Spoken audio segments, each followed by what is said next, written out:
Vamos então começar a nossa aula de processo tributário, dando continuidade, né, aos processos que nós estamos estudando. Nós já estudamos o processo administrativo, né, estudamos o processo administrativo.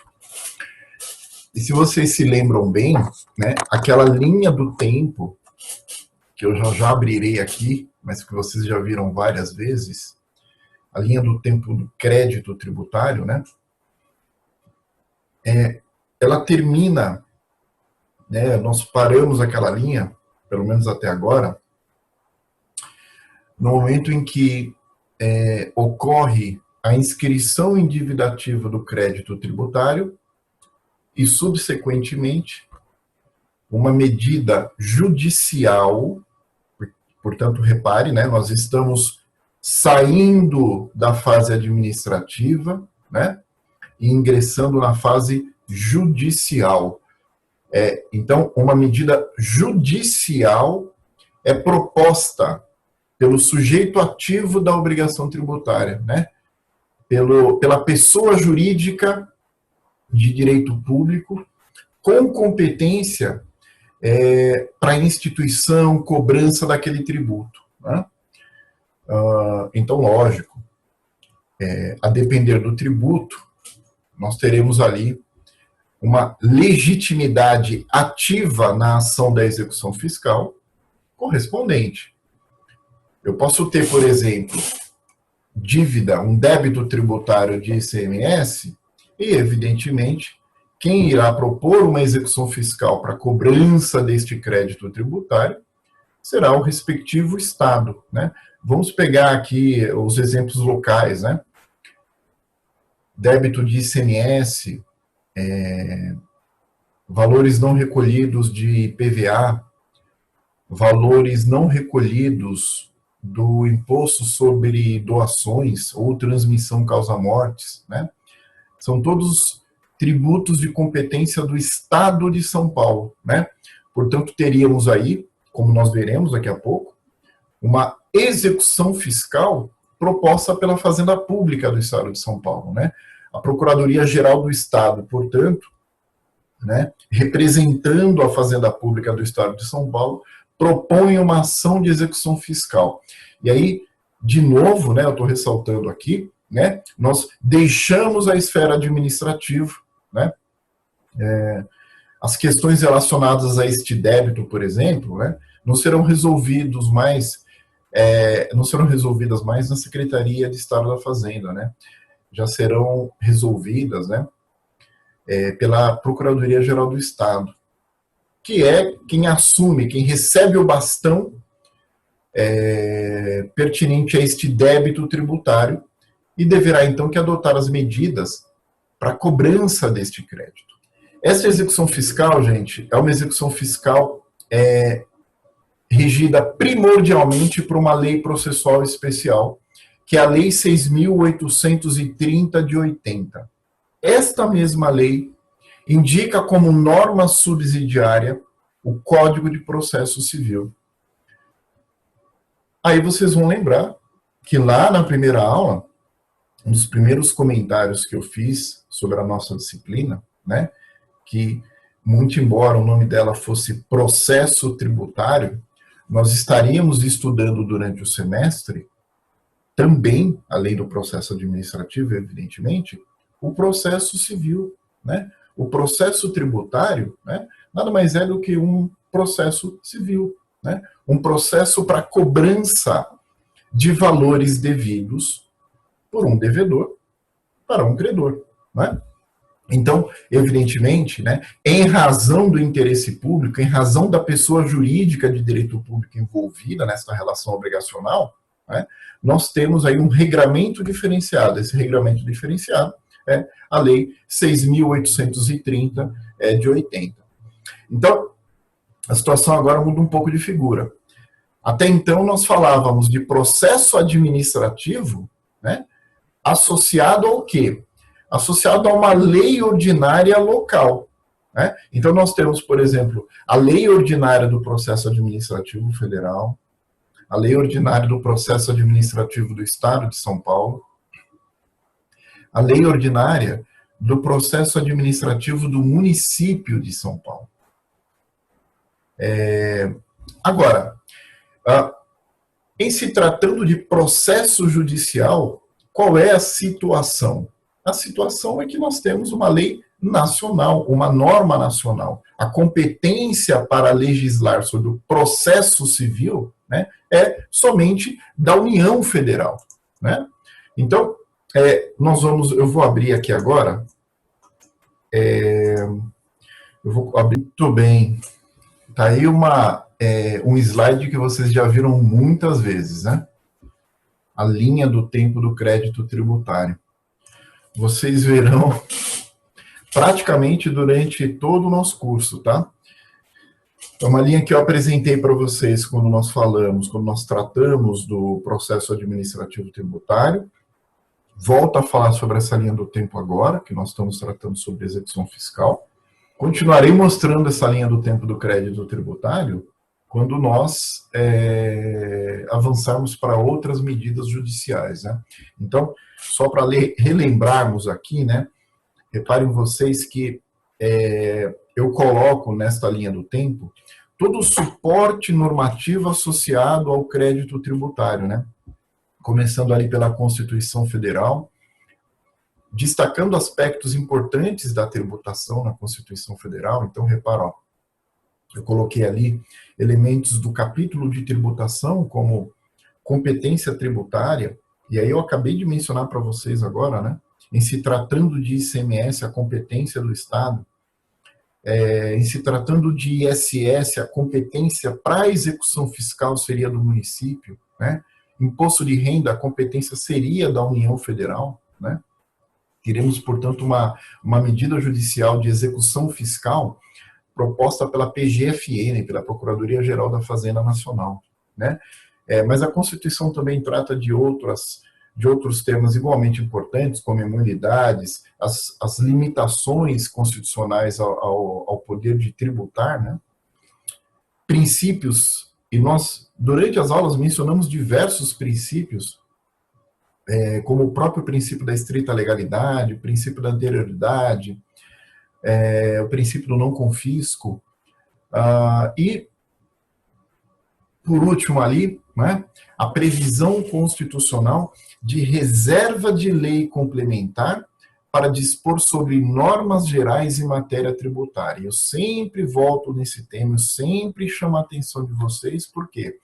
Porque, diferentemente de muitas outras áreas com as quais, muitas outras áreas que vocês estão estudando ou já estudaram, né, o direito tributário, ele tem aí essa norma extremamente relevante entre a Constituição Federal e a lei ordinária, né? Isso não acontece, por exemplo, quando nós falamos de processo civil, isso não acontece quando nós falamos de direito civil, de direito penal, de processo penal, né? Em que, após disposições constitucionais sobre esses temas, nós temos o quê? Nós temos a lei ordinária, né? Então, vocês estudam direito civil a partir de uma lei ordinária, vocês estudam direito penal a partir de uma lei ou de diversas leis ordinárias, né? E assim acontece com diversas outras áreas do direito. Mas repare aqui, né?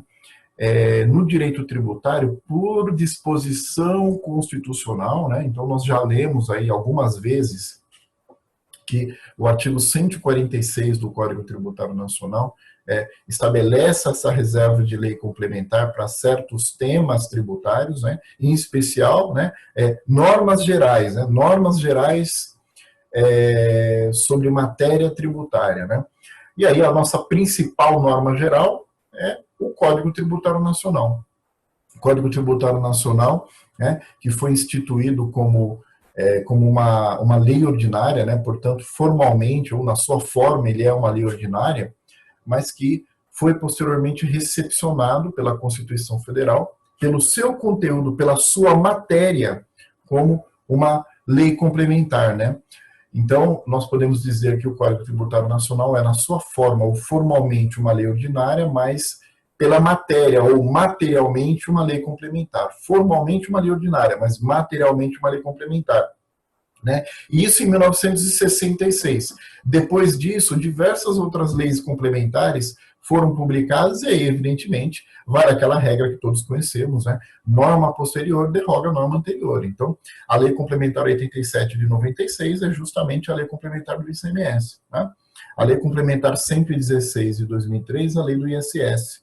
A Lei Complementar 123 de 2006, né, é uma norma bastante simples de se lembrar, né, 1, 2, 3, né, 3 mais 2 mais 1 é 6 de 2006. Lei Complementar 1, 2, 3 de 2006 é a Lei do Simples Nacional, né, um regime de tributação extremamente relevante, né, mais de 70%, 80% das empresas existentes no Brasil estão sujeitas ao regime de tributação do Simples Nacional, né, optam por esse regime de tributação, né. E aí, observação no finalzinho, que de todos os impostos previstos na Constituição Federal, o único que não tem norma geral é o IPVA, o Imposto sobre a Propriedade de Veículos Automotores. E reparem vocês, isso só acontece porque a própria Constituição Federal, que estabelece no 146 a reserva de lei complementar, né, excepciona no seu artigo 24, a hipótese em que em que normas gerais não sejam instituídas sobre determinado tributo, né? Abrindo a possibilidade, então, abrindo espaço para que, enquanto essa norma geral não surja, enquanto uma lei complementar dispondo sobre o IPVA não surja, né, o Estado exerça sua competência legislativa plena, né? Então, essas considerações gerais sobre lei complementar, pela relevância que esse tema tem para o direito tributário, né? Enquanto você lidar com direito tributário, você vai lidar com leis ordinárias, que são leis instituidoras de tributo, né? A lei ordinária do ICMS, a lei ordinária do ISS, a lei ordinária do imposto de renda, de todos os tributos. Porém, você nunca deixará de lidar também e principalmente com as leis complementares, que são normas gerais, né? E no caso do direito tributário, né, o que é bastante comum, né, você lidará com antinomias, né, decorrentes justamente desse conflito, quer dizer, uma lei complementar que tem abrangência nacional, que é norma geral, que pela Constituição Federal deve ser observada, em algum momento é ignorada ou desrespeitada por uma lei ordinária federal, uma lei ordinária estadual, uma lei ordinária municipal, né? Mas aí nós seguimos nessa linha e, após a previsão dessas normas gerais em lei complementar, nós temos finalmente, né, gente, a edição da lei ordinária, a lei ordinária que estabelece de forma geral e abstrata, né, uma hipótese de incidência tributária, né, aquela situação hipotética que passa a ser regulamentada por normas inferiores, decretos, portarias, instruções normativas, né? Se você quer ver um conjunto monstruoso, gigantesco de instruções normativas em matéria tributária, entra ali no site da Receita Federal do Brasil, né? A Receita Federal do Brasil, por meio dessas normas, regulamenta, né, as previsões de lei ordinária, as previsões de um nível superior, que são os decretos do chefe do Executivo Federal, né? Mas, né, esta previsão hipotética, né, a lei que estabelece uma previsão hipotética quando ocorre de fato, né, dá origem ao que nós estamos vendo aí na cor laranja, o fato gerador, né? E aí, fato gerador do quê? Da obrigação tributária, né? Fato gerador da obrigação tributária, né? Que, olha só, de novo, né, um tema que provavelmente vocês viram ou ouviram pela primeira vez lá no 7º semestre, né? Olha como essa linha do tempo amarra uma série de conceitos importantes, né, primordiais da nossa disciplina de direito tributário, né? A obrigação tributária que pode ser principal ou acessória, né? Principal como o dever, a obrigação de pagar o tributo, né? E aí eu estou pensando em dinheiro, né, efetivo, né? O contribuinte que põe a mão no bolso e faz o pagamento do ICMS, do ISS, do imposto de renda, ou obrigação tributária acessória, né? Neste momento, nós temos um prazo e andamento para o cumprimento de uma obrigação tributária acessória extremamente importante em nível nacional, né, que é a declaração de imposto de renda da pessoa física, né? a clínica tributária de finanças pessoais, neste momento, né, vem sendo treinada para o atendimento do público interno e externo ao Mackenzie, para a elaboração da declaração de imposto de renda pessoa física, né? Mas nós temos inúmeras outras obrigações tributárias acessórias, como, por exemplo, emissão de nota fiscal, que é uma obrigação tributária acessória, né? Ou seja, qualquer dever instrumental, obrigação de fazer ou deixar de fazer relacionado ao tributo que não seja o próprio pagamento é tratado como obrigação acessória, né? Quando eu descumpro a obrigação acessória, eu eventualmente estou sujeito à aplicação de penalidade por parte do fisco, né? Eu estou falando, portanto, de uma multa, e essa multa, né? Olha só o ciclo se fechando de novo, né? Multa é dinheiro, né? É desembolso, a multa pelo Código Tributário Nacional, então, se converte em obrigação principal, né? Então, estão aí as ideias gerais de obrigação principal e acessória associados ao fato gerador da obrigação tributária, né? E aí nós chegamos finalmente no lançamento, né? O lançamento que constitui o crédito tributário, né? E eu, em aula, eu mostrei alguns exemplos numéricos. Estão lembrados? Quando eu peguei ali, olha, o fato gerador, né, vender mercadoria, obrigação tributária, o imposto sobre a circulação de mercadorias, né? E aí, nos exemplos que eu dei, que nós fizemos alguns exercícios com valores ali, vocês lembram o seguinte, né? Eu posso ter um fato gerador em razão do qual surgiria uma obrigação tributária, mas se esta obrigação tributária não for convertida em crédito tributário por meio do lançamento, o fisco, o credor, né, a pessoa jurídica de direito público, né, ela nunca irá receber esse valor, né? Então, ela é sujeito ativo de uma obrigação tributária, ela tem o direito subjetivo àquele valor, mas, né, não existe a formalização desta obrigação em crédito tributário e, portanto, é um valor que possivelmente pode se perder no tempo.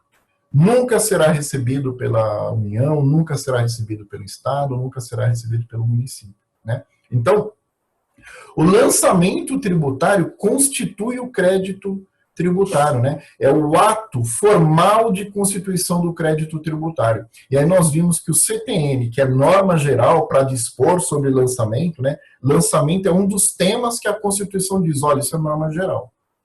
Isso aqui não é a lei estadual, isso aqui não é a lei federal, isso não é a lei municipal que define. Isso é norma, isso tem que ser tratado em lei complementar. Então, está aqui, né, a nossa principal norma geral, o Código Tributário Nacional, definindo os 3 tipos de lançamento, né? Lançamento por declaração, no artigo 147, lançamento de ofício, no artigo 149, lançamento por homologação, no artigo 150 do Código Tributário Nacional, né? E aí, uma vez lançado, né, o evento seguinte, que seria um evento óbvio, seria simplesmente o pagamento deste crédito, deste tributo, o pagamento do crédito tributário, o que, por via de consequência, né, gera a sua extinção, né? A extinção que, de novo, por se referir ao crédito, é norma reservada à lei complementar, tá? Então, o Código Tributário Nacional, lá no artigo 156, inciso 1, dispõe que o pagamento é a hipótese de extinção do crédito tributário, né? É a hipótese de extinção por excelência, né? Surge o crédito tributário pelo lançamento, o contribuinte efetua o pagamento, game over, né? Está extinto o crédito tributário. Agora, é evidente, né? Se todo mundo pagasse o crédito tributário, né, nós nem teríamos uma disciplina dedicada a direito tributário, porque provavelmente nós não teríamos nenhum tipo de problema, não haveria conflito e etc, né? Porém, né, nós temos a situação de inadimplemento, a situação em que um crédito tributário simplesmente não é pago pelo contribuinte, né? Então, houve o lançamento, houve a constituição do crédito, mas houve o inadimplemento deste crédito, né? E aí, Qual o evento seguinte, né? O evento seguinte, gente, é a execução fiscal, né? A propositura de uma execução fiscal, que é o tema que nós vamos começar a tratar hoje, né? Então, a partir do inadimplemento de um crédito tributário, né? Isso é um dado importante, né? A partir do inadimplemento de um crédito. Por que é que eu estou destacando a palavra crédito? Porque eu já tenho um valor que foi lançado e, portanto, o crédito está constituído, né? O crédito está ali aguardando ou o seu adimplemento, portanto, ou a sua extinção pelo pagamento, ou a adoção de uma medida tendente à exigência desse crédito, que, evidentemente, é a execução fiscal, né? Então, o último passo antes da propositura da execução fiscal é ainda um ato, uma medida administrativa, que é a inscrição deste crédito em dívida ativa. Né? Agora, repara, eu estou dizendo aqui o seguinte, né? Eu só posso inscrever em dívida ativa e executar o valor que foi lançado, o valor que foi convertido em crédito tributário, né? Era até ao lançamento uma obrigação tributária, né? E com o lançamento é convertido em crédito tributário. E aí, olha só, olha o topo ali acima do lançamento, né? Eu tenho 3 tipos de lançamento. 2 destes tipos contam com a participação do próprio contribuinte, o lançamento por declaração, o lançamento por homologação. O próprio contribuinte participa. No caso do lançamento por declaração, ele presta informação para que o fisco conclua o lançamento. No caso do lançamento por homologação, né, ele vai além, né? Ele identifica o fato gerador, calcula o montante do tributo devido, né? Informa ao fisco dessa apuração que ele fez e efetua o pagamento, né? Ele completa todo o ciclo, né? Ele faz tudo. Ele identifica o fato gerador, quantifica o montante do tributo devido, formaliza essa informação para o fisco por meio de uma declaração, por exemplo, a declaração de imposto de renda à pessoa física, por exemplo, a guia de informação e apuração do ICMS, por exemplo, a declaração mensal de serviços, né? Então, ele formaliza essa informação e efetua o pagamento.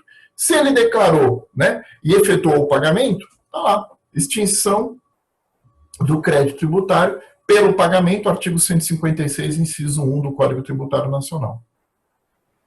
Agora nós temos um terceiro tipo de lançamento, que é o que está no meio ali, né? Eu tenho o lançamento por declaração, lançamento por homologação, e ali no meio o lançamento de ofício, né? O lançamento de ofício ele é previsto no artigo 149 do Código Tributário Nacional. O lançamento de ofício, diferentemente dos outros, né, ele não conta com a participação do contribuinte. O lançamento de ofício ele é feito integralmente pelo fisco, né? E o fisco, evidentemente, ele pode fazer isso em razão de uma determinação legal, são os casos do IPTU e do IPVA, ou ele pode fazer isso em razão de uma omissão do contribuinte, né? Seja uma omissão integral, simplesmente não declarou nada em relação à ocorrência de um fato gerador, ou uma omissão parcial, né? O fato gerador ocorreu, né? Um fato gerador que geraria uma obrigação de 100, né? Ele não se omite totalmente, ele declara, mas ele não declara a integralidade da obrigação tributária, né? Ele declara parte, ele declara 10 ao invés de declarar 100, né? Então, eu tenho uma omissão parcial nesse caso com relação à veracidade das informações, né?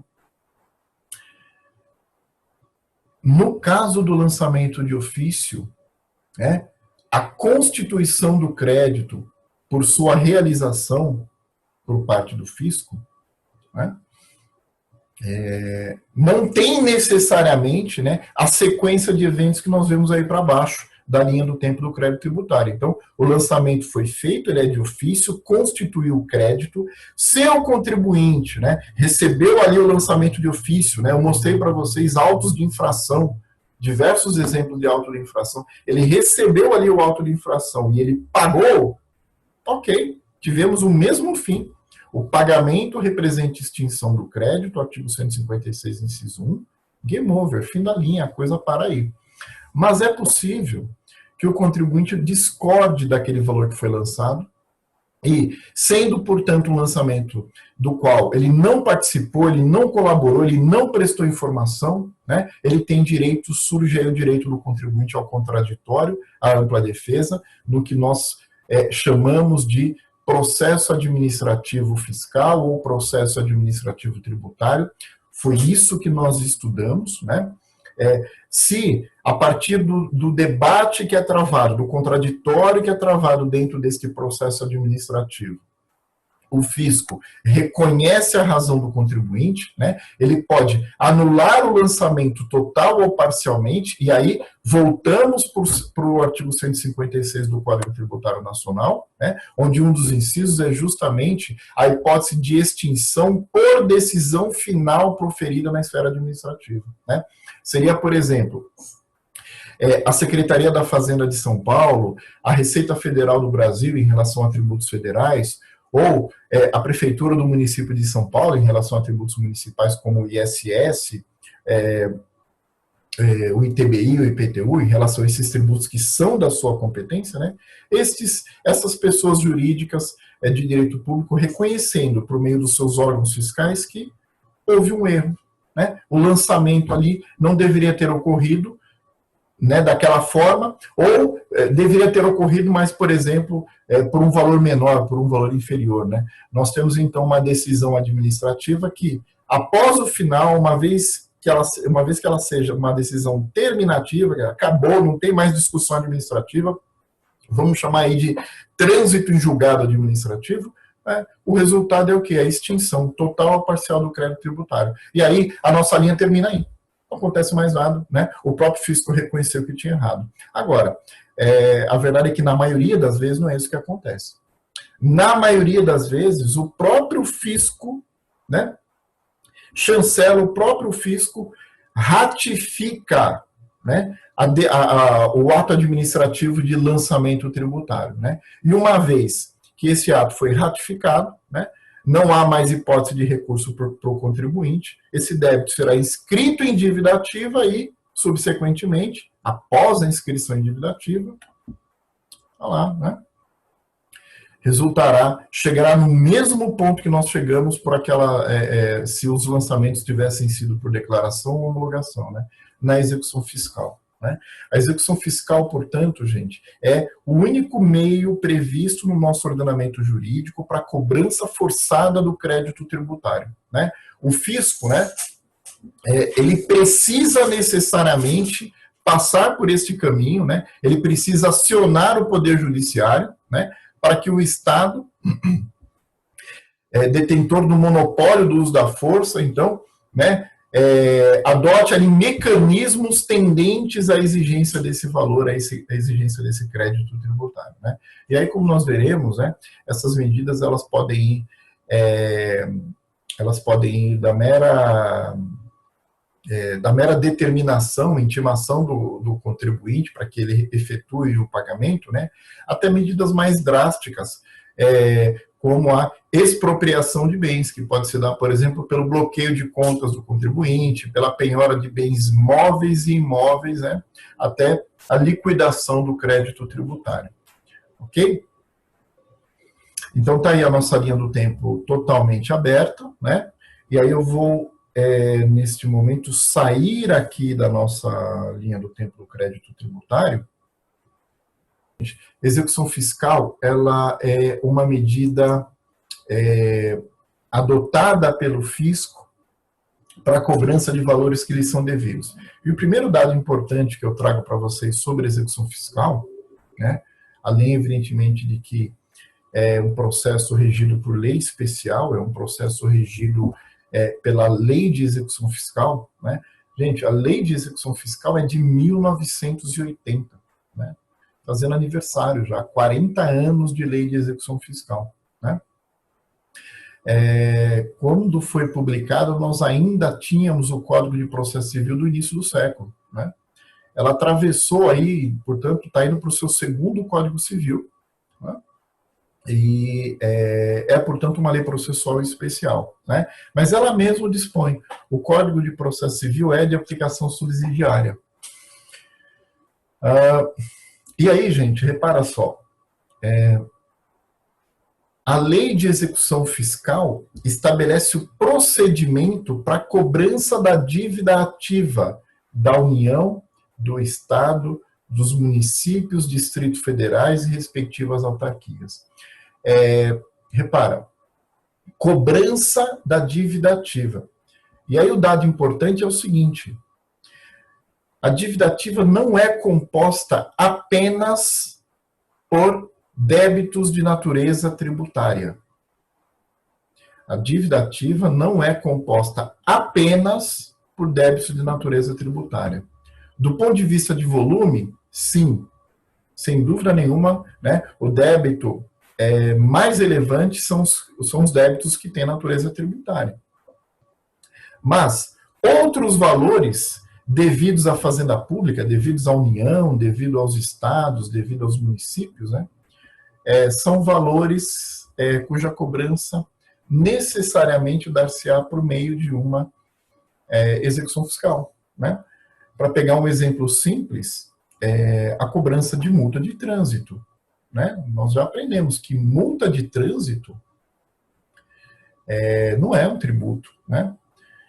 Pelo conceito de tributo do artigo 3º do Código Tributário Nacional, tributo é toda prestação pecuniária, compulsória, em moeda cujo valor nelas se possa exprimir, que não constitua sanção por ato ilícito.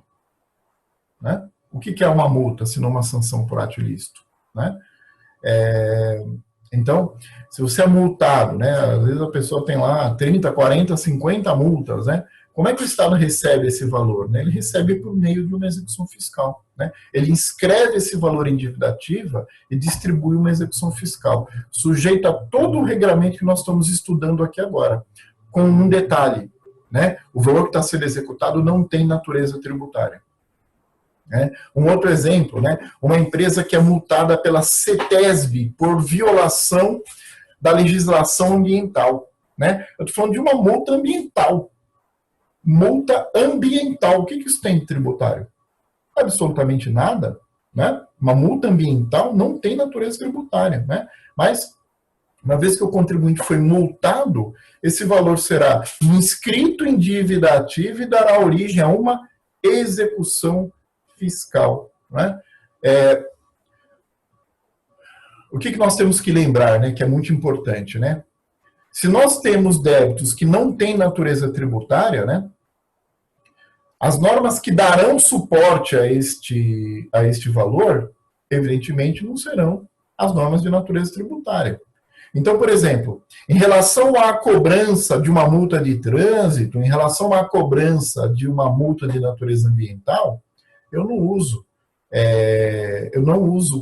por exemplo, o prazo prescricional previsto no Código Tributário Nacional. A prescrição prevista no Código Tributário Nacional está relacionada com os débitos de natureza tributária. Né? Então, eu posso ter a execução fiscal de valores decorrentes de um contrato administrativo de prestação de serviço. Imagina você que uma empresa foi contratada para realizar a varrição de rua, ela não executa o serviço, a prefeitura, em razão do inadimplemento do contrato de prestação de serviço por parte do contratado, aplica uma multa e rompe o contrato de prestação de serviço. Então, nós temos uma multa ali devida pelo prestador de serviço que não cumpriu o contrato administrativo. Né? Ele tinha participado de uma licitação pública, né? Ele tinha, essa contratação, portanto, respeitou ali a Lei 8.666, a Lei 8666 de 93, né? Então, licitação pública, o contrato administrativo, depois de algum tempo esse prestador de serviço deixa de cumprir adequadamente o contrato, né? Então, nós temos configurado aí um adimplemento contratual por parte do contratado e a previsão de multa a ser aplicada pela administração pública. Né? O que acontece com essa multa? Essa multa vai ser inscrita em dívida ativa, gente, dará origem a uma execução fiscal. Né? Eu estou diante aí de um débito sujeito ao prazo prescricional do Código Tributário Nacional? Não. Não estou. Isso não é um débito de natureza tributária. Né? Então, muito embora a execução fiscal ela seja vista normalmente, né, ou naturalmente como um processo destinado à cobrança do crédito, né, ele é, na verdade, a execução fiscal é, na verdade, um processo destinado à cobrança de também crédito tributário, mas de qualquer outro valor devido à fazenda pública, que, portanto, sempre vai adotar esse procedimento: inscrição endividativa e posterior execução fiscal, né? O que precede a inscrição endividativa, portanto, pode ser um processo administrativo tributário, pode ser um processo administrativo que tramitou no âmbito da CETESB, né? Pode ser um processo administrativo que tramitou no âmbito do Departamento de Trânsito, né? Então, o que precede a inscrição endividativa, né, são as medidas, os atos administrativos formais que resultaram na constituição daquele valor devido à fazenda pública, né? Seja ele um processo administrativo regido pela lei de licitações, um processo administrativo regido pela legislação ambiental, um processo administrativo regido pela legislação de trânsito, mas, no nosso caso, é isso que nos interessa, o processo administrativo tributário, né? Findo essa fase, né, feita a constituição do crédito e configurado o inadimplemento, nós temos a inscrição endividativa e início da execução fiscal, ok? Eu vou agora abrir aqui a Lei 6.830 de 80, né? Ou a Lei de Execução Fiscal, né? Ali, ó, dispõe sobre a cobrança judicial da dívida ativa da fazenda pública, né? Lei de execução fiscal, né? Então, repara que no artigo 1º, né, olha lá, a execução judicial para a cobrança da dívida ativa de quem? União, Estados, Distrito Federal, municípios e respectivas autarquias, né? Então, eu estou diante de uma lei processual especial, né? E, olha só, né? Na sequência aqui. Então, essa execução será regida por esta lei e, tá aqui, ó, subsidiariamente pelo Código de Processo Civil, né? Artigo 2º, de novo, né, uma informação importante, eu acabei de tratá-la com vocês aqui, né? Constitui dívida ativa da fazenda pública aquela definida como tributária ou não tributária, ok? Então, atentos aí quando uma execução fiscal bater na mão de vocês, né? Não vai invocar o Código Tributário Nacional para contestar a execução fiscal de multa de trânsito, ok? Não vai invocar o Código Tributário Nacional para contestar, para discutir, para embargar uma execução fiscal de multa por violação da legislação ambiental, né? Não vai usar o Código Tributário Nacional para embargar uma execução de multa por descumprimento de contrato administrativo celebrado com base na Lei 8.666 de 93, né? Nós estaríamos nesses exemplos diante de uma dívida não tributária. O processo continua sendo o mesmo, né? Mas o lastro dessa dívida não é mais um lastro de normas tributárias, né? Portanto, eu teria aí normas não tributárias, né? Então, olha só, qualquer valor cuja cobrança seja atribuída às entidades mencionadas no artigo 1º, União, Estado, município, Distrito Federal, autarquias, respectivas autarquias, né? Está aqui, ó, será considerado dívida ativa da fazenda pública, né? Então, todo mundo obrigatoriamente segue esse caminho, né? Se a pessoa que é credora é uma dessas que foi mencionada aí no artigo 1º, né? Necessariamente este débito será inscrito em dívida ativa e dará origem a uma execução fiscal, né? Eu vou avançar aqui um pouquinho e olha só. O termo de inscrição da dívida ativa deverá conter, né? E aí vem os elementos que uma dívida ativa deve ter, né? Nome do devedor, valor originário da dívida, fundamento legal, né? Olha só, ou contratual da dívida, né? Por que esse ou contratual da dívida, né? Porque pode ser uma dívida decorrente de um contrato administrativo celebrado com base na lei de licitações, né? Então, eu preciso indicar isso, Aqui, ó, data, número da inscrição, registro de dívida ativa, olha só, número do processo administrativo ou do auto de infração, né, se neles estiver apurado a dívida, né? Porque se neles estiver apurada a dívida, porque lembra, né, nós temos débitos tributários que decorrem de declaração feita pelo próprio contribuinte, né? Eu não tenho um auto de infração, né? Eu tenho, por exemplo, uma declaração de imposto de renda pessoa física, né? Agora, uma vez não recolhido, né, ou seja, diante do inadimplemento de um valor que foi declarado pelo próprio contribuinte, o que acontece? Inscrição em dívida ativa, né? Ok? Eu vou avançar aqui um pouquinho. E olha só, artigo 3º. A inscrição, a dívida ativa regularmente inscrita, goza de presunção de certeza e liquidez, né?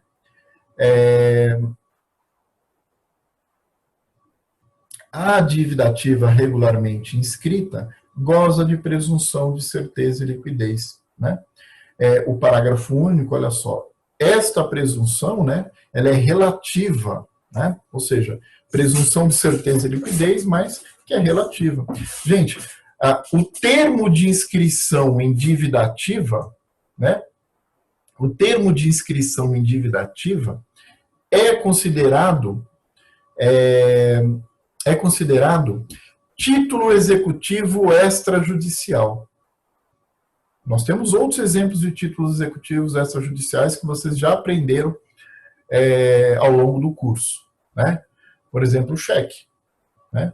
Cheque é considerado um título executivo extrajudicial, né? Um contrato assinado por testemunhas é um título executivo extrajudicial, né? Agora, certidão de dívida ativa é um título executivo extrajudicial. Evidentemente, o próprio nome, né, já induz a isso, né? Por que extrajudicial? Porque ele foi produzido fora do Poder Judiciário, né? Quando eu não disponho de um título executivo extrajudicial, né, não significa que eu não posso cobrar a dívida que me devem, né? Eu posso, diante de uma situação em que eu não tenho esse título executivo, propor uma ação de cobrança ou uma ação de rito comum, né, para provar a existência daquele débito, né? Então, a sentença relacionada a este processo será o quê? Um título executivo judicial, né? A sentença em que eu discuto a existência de um determinado valor, de uma determinada dívida, é o quê? É um título executivo judicial, né? Mas, né, o próprio ordenamento possibilita, né, a existência desses chamados títulos executivos extrajudiciais. Eles são produzidos fora do Poder Judiciário, daí essa expressão extrajudicial, e um dos exemplos de título executivo extrajudicial é a certidão de dívida ativa, né? E aí, olha o peso que isso tem, né? Um título executivo extrajudicial que não é formado, né, pela assinatura do devedor, né? Se você deseja comprar um aparelho celular financiado em 10 prestações, você assina, né, o contrato por meio do qual contrai aquela obrigação. Você assina, né?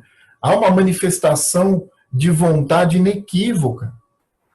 Mas isso acontece aqui na constituição deste título executivo extrajudicial? Não, porque na raiz não tem manifestação de vontade, na raiz tem o quê? O fato gerador da obrigação tributária, né? Queira você ou não, se você praticou aquele fato definido hipoteticamente na lei ordinária, né, surgiu a obrigação tributária e aí todo o resto você já sabe. Vai haver lançamento para a constituição do crédito tributário, se esse crédito tributário foi inadimplido, inscrição em dívida ativa, e estamos agora na execução fiscal, né? Então, a certidão de dívida ativa é um título executivo extrajudicial, né, que dá lastro a esta execução fiscal, né? E aí, gente, eu vou... só um segundinho aqui. Olha só, está aqui, artigo 6º. A petição inicial, da execução fiscal, portanto, aquela petição feita pela Procuradoria, né, ela tem alguns elementos que são previstos aqui na lei de execução fiscal como obrigatórios, né, mas evidentemente, né, eu já conheço esses elementos por previsão no Código de Processo Civil, né, então, olha só, ela indicará juiz a quem é dirigido, o pedido, o requerimento para citação, e o parágrafo 1º, será instruída com a certidão de dívida ativa, que dela fará parte integrante como se estivesse transcrita. O que vocês estão vendo aí, né? Uma petição inicial de execução fiscal, né? Petição inicial de execução fiscal, né? Olha só. Né? Repara que, né, olha só, o endereçamento, né? Procuradoria-Geral do Estado, né, representando o Estado de São Paulo, endereçamento, né, excelentíssimo senhor doutor, juiz de direito da comarca, né, e aí vem, olha só, Fazenda Pública do Estado, por seu representante, veio com fundamento na Lei 6.830 de 80, propor a presente execução fiscal, né, execução fiscal, representada pelas certidões de dívida ativa, são várias certidões de dívida ativa anexas, né? Qualificação do devedor, né? E olha só, gente, requer, digne-se Vossa Excelência, ordenar a citação do devedor ou a quem de direito, etc., né? Uma procuradora assina essa execução fiscal, né? E aí, gente, olha só o que eu tenho na sequência, né? O que nós falamos tanto aqui, a certidão de dívida ativa, né? Certidão de dívida ativa, né? Essa certidão de dívida ativa, né? Ela contém informações, olha só, imposto sobre a circulação de mercadorias e prestação de serviços, ou o ICMS, né? Tá aqui, ó, o valor total desta certidão de dívida ativa, né? Débito, olha só, imposto sobre operações relativas à circulação de mercadorias e prestação de serviços de transporte.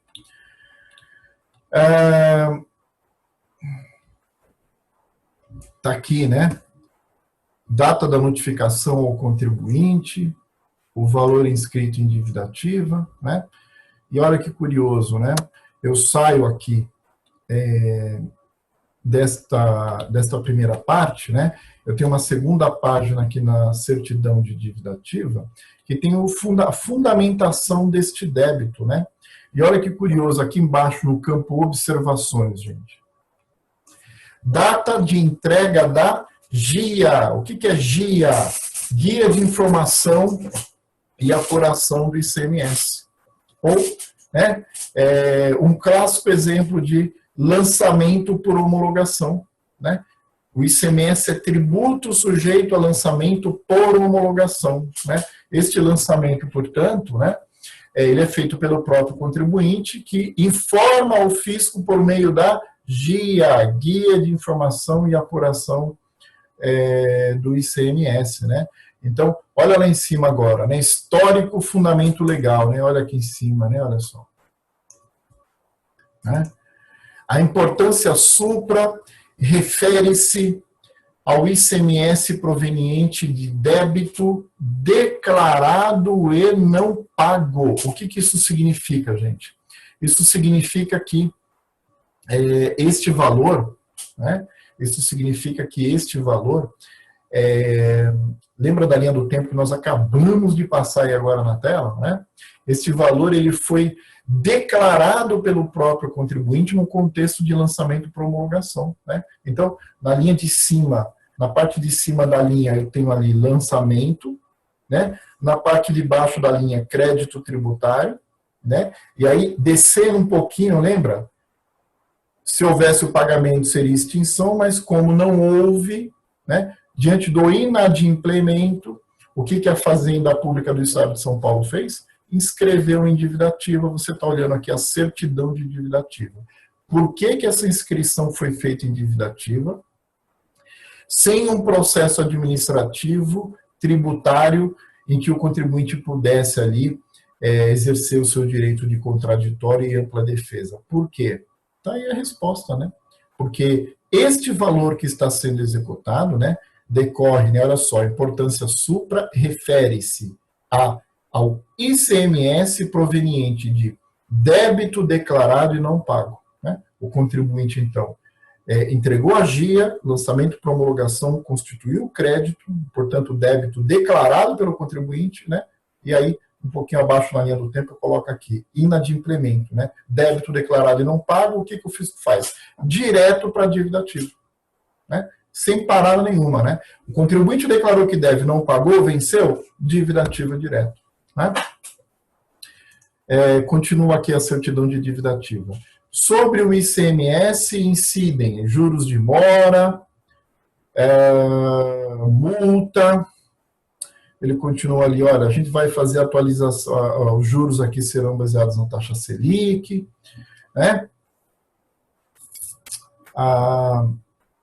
Dá uma olhada no fundamento, gente, o fundamento legal, né? A lei ordinária instituidora do tributo, né? Tá aqui, ó.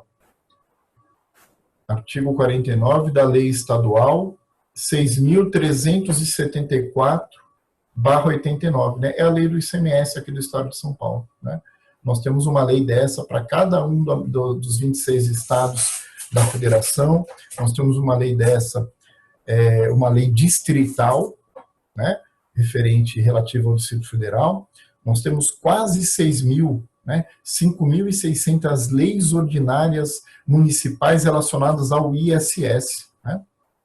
Então, cada pessoa jurídica de direito público edita a lei ordinária que fundamenta o tributo, cuja competência para a cobrança lhe foi dada pela Constituição Federal. Está vendo? Voltando na linha do tempo ali. Né? Então, a lei estadual 6.374/89 é a lei estadual do ICMS para o Estado de São Paulo, né? Agora, olha que curioso, né? Vou voltar aqui um pouquinho, olha só, eu comecei aqui com a petição inicial de execução fiscal, né? Desci aqui, ó, primeira certidão de dívida ativa. E aí, ó, eu vou fazer referência à pergunta que o colega acabou de fazer. Olha só.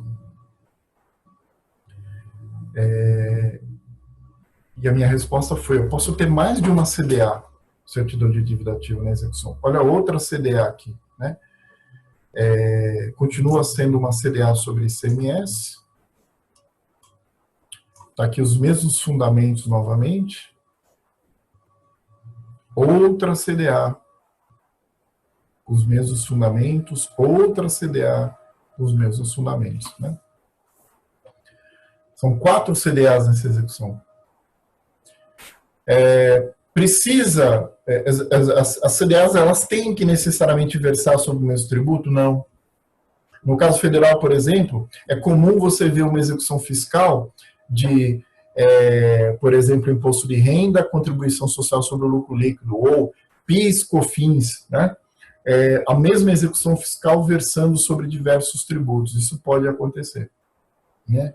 O que, evidentemente, geraria confusão seria você inserir na mesma certidão de dívida ativa diversos tipos de tributos. Aí você poderia gerar uma dificuldade de natureza administrativa, a razão pela qual, né, eles normalmente separam em diversas certidões. Mas eu posso, na mesma execução fiscal, ter ali diversas certidões de dívida ativa.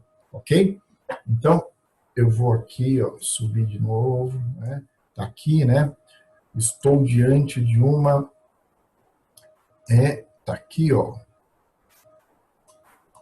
Execução fiscal, né? Essa é uma execução fiscal estadual proposta pela Procuradoria-Geral do Estado de São Paulo, né? Tá bom? Eu vou encerrar a aula de hoje aqui.